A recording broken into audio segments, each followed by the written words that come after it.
Spider-Man. One of the most popular superheroes of all time, and I believe the most commercially successful superhero of all time. My goat's got movies, toys, balloons, and of course, video games. Last year, Spider-Man 2 released for the PlayStation 5, and it was a huge hit, despite some good old-fashioned criticism, and we've all played it. And if you haven't, then you've at least seen the walkthroughs or the cinematics, or maybe read up on it if you're like really into Spider-Man and you want to know what's happening, or you're just waiting for the PC release. And me, I'm a big Spider-Man fan. ¿Qué están dibujando?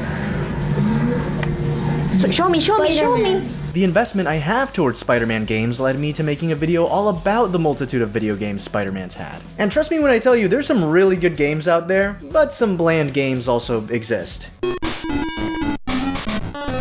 We've come so far, man. But boring or amazing or whatever it ends up being, I'm just really happy that my favorite fictional character of all time is even getting video games in the first place. Like, imagine being a fan of Daredevil. You're cooked. Like, all you have is buying Sifu and then just downloading the Daredevil mod, like that's it. It really is ridiculous the amount of games Spider-Man's had, but sometimes important info can be missed, including whole-ass games. Context real quick. When I was little, I wanted access to like every single Spider-Man thing I could get my little tiny hands on, because that's my go. And here's the thing, I personally thought as an adult now, I was hallucinating this when I was a kid, but I believed it with my whole heart because I had such a solid visual of what I was imagining, and you just never know because sometimes you may dream things up and it was never true. But I believed this thing existed. So let me tell you the story. I remember walking around one day when I was a little kid and I saw this box, and there was an image of like Venom, and you were in Spider-Man's POV, and he had his fists up ready to beat the shit out of Venom.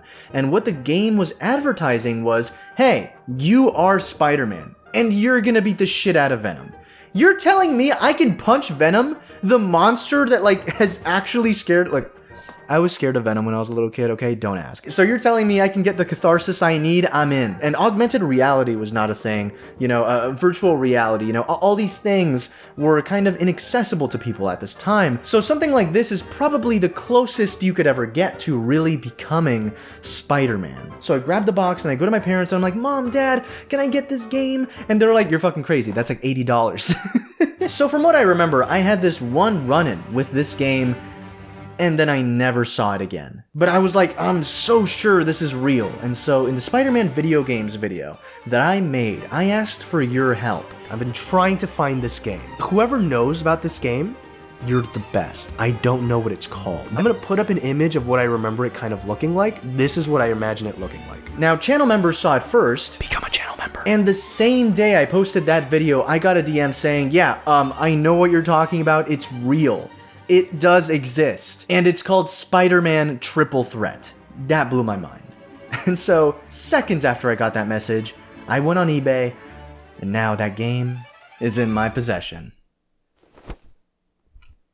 I guess, like, so you can see the whole thing. Real quick, a message from your favorite YouTuber. This video is sponsored by Opera. No, once again, not Opera the style of music, Opera the web browser. Let's just say other web browsers make you feel like the average Joe, while Opera makes you feel like a superhero. Opera has Aria built in, an AI model connected to the web providing real-time information. Let me just highlight any text online and get an explanation easy as pie. And workspaces are really neat. I can keep tabs in separate workspaces, which really makes browsing super simple. I can switch context by clicking the top of the sidebar, and yeah, just really annoying seeing other people use other web browsers and they have like a trillion tabs open. Like, let's clean that up, buddy. Opera also has its own built-in VPN. For absolutely private browsing, just hide your IP address. Yeah, it's free, unlimited, and doesn't log your activity or information. You really don't want hackers or your own internet service provider getting your information. So remember to check out Opera by clicking the link in the description. Thanks so much, Opera, for sponsoring today's video.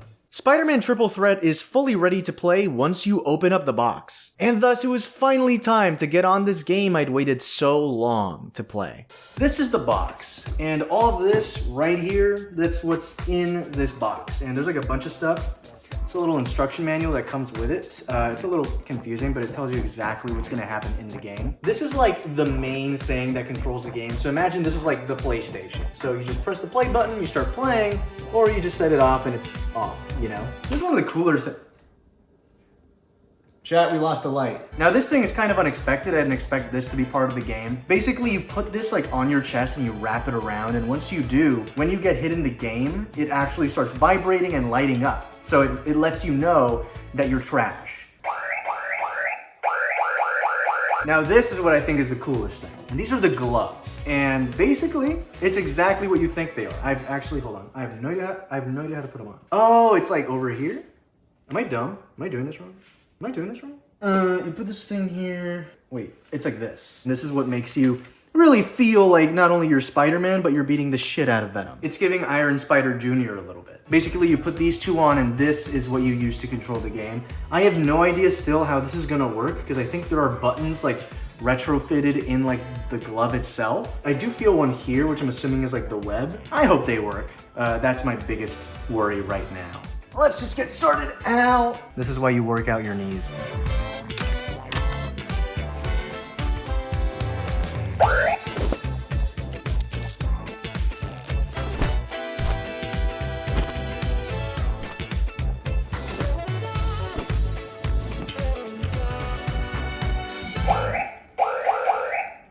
I don't even know what that means. Yippee!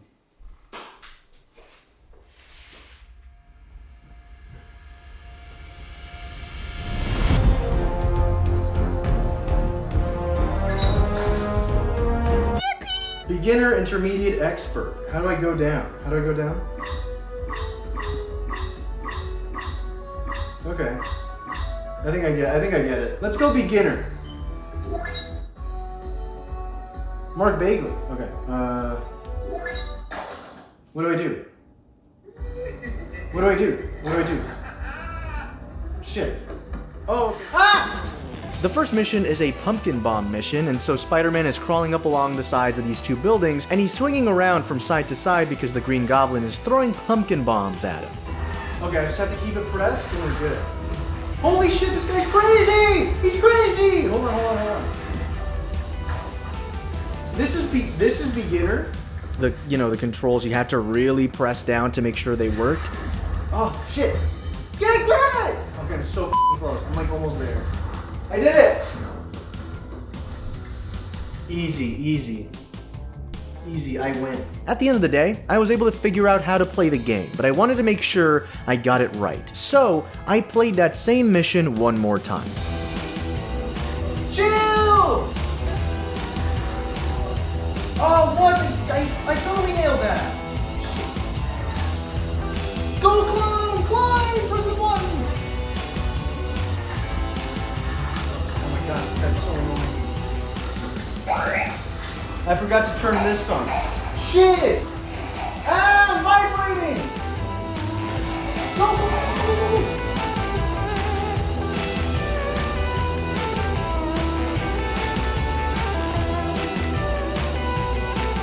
Thank you.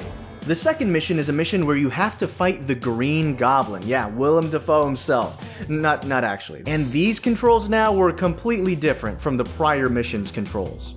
Next game, I'm gonna kick the Green Goblin's ass. What do I do? What do you mean? Oh shit!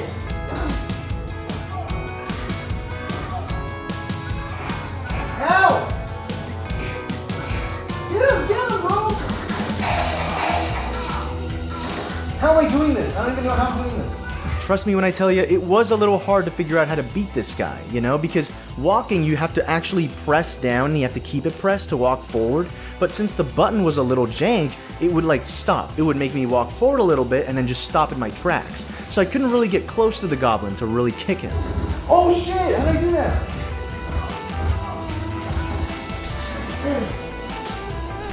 It's only round one. He's so low.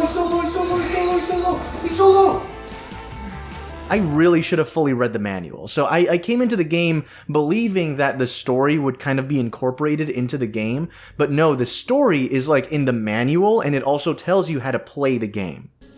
I have to look at the manual. I don't know what I'm doing. The story. The Green Goblin, Rhino, and Venom are on a rampage. Put your spidey senses to the test and eliminate the triple threat facing Manhattan. Special actions. Okay, so there's a spin web, this is forward, and this is dodge. So these buttons, they all correlate to different things. And it was at this moment where I realized, yeah, the box isn't false advertising. You really can, like, punch at the screen, and it'll detect your punch, and you will be punching your enemies. I think I can just punch the air, and it'll actually punch. We're gonna try that again. We're gonna kick the Green Goblin's bitch ass. Yo! What? Oh my god, oh my god, oh my god, oh my god, oh my god. You! This, you. This is an exercise. This is an exercise, dude. Not to rain on this game's parade or anything, but while super cool, the issue with the punch is that its range, like the distance you need for the punch to actually hit, is crazy small. Spider-Man basically has to be hugging the villain for the punch to work, and that's just kind of a bummer. You got him on the ropes! Look at that shit! Look at it! I have no help! Oh my god.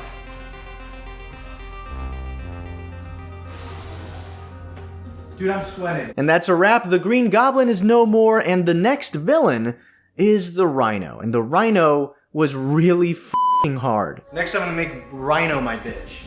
And then, oh shit! Get him, get him, get him! Just a quick reminder, I was playing this game on beginner mode. For some reason, the fight with the Rhino was genuinely really hard. And I think one of the biggest reasons why was that this dude's attacks actually pushed you back. And again, one of the issues I had with this game was walking forward. So getting pushed back and then having to walk forward while the Rhino readies his next attack, which will push me back again, made the fight incredibly difficult. Bro, this guy's tough as f***. Yeah, my ball sack, bro. My ball sack, my ball sack, my ball sack.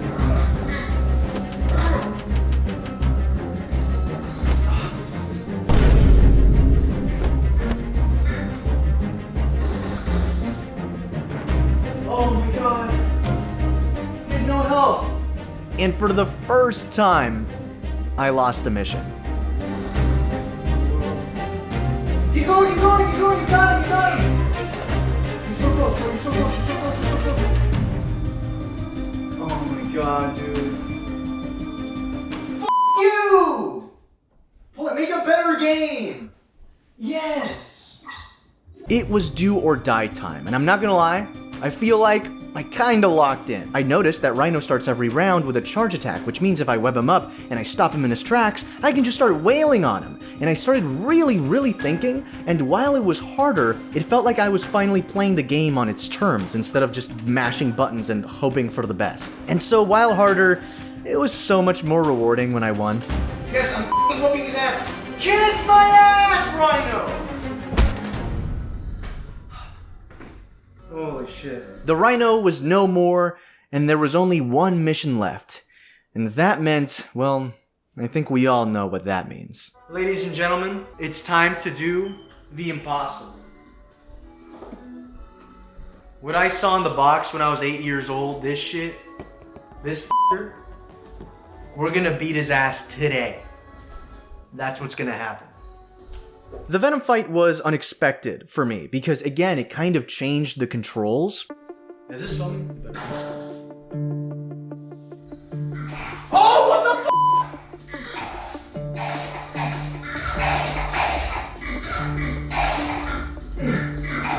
And there's even different modes. You have webs and you can web them up, but if you run out of web fluid, you start blocking instead. It's just a completely different way of playing this game, and I don't think I was ready for it. I really wasn't. He's gonna beat my ass. I don't know how to beat him! I realized that to beat Venom, I was really gonna have to practice. I was gonna have to study that manual and understand what the buttons did and all the moves that were available to me. And truly become Spider-Man. To defeat Venom, you're gonna need a little bit of Spider-Man. Now, let's go kick this guy's ass.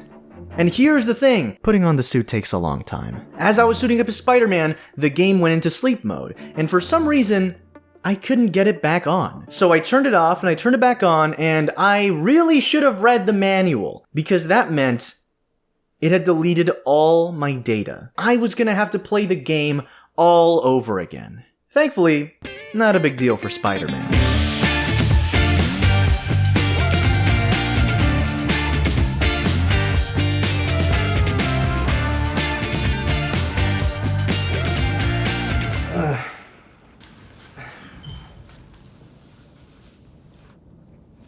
too hard to breathe in these things. And finally, once I evaded Goblin's pumpkin bombs, and I beat him up on that rooftop, and then I took down the Rhino, it was time to finally face off against Venom's next and last. Let's eat his ass out. I didn't say that. This was it. This was the character that didn't let me sleep at night when I was little. And I was finally gonna get the catharsis I needed. Shit. Nice. This guy's annoying as shit. This guy's predicting all my moves.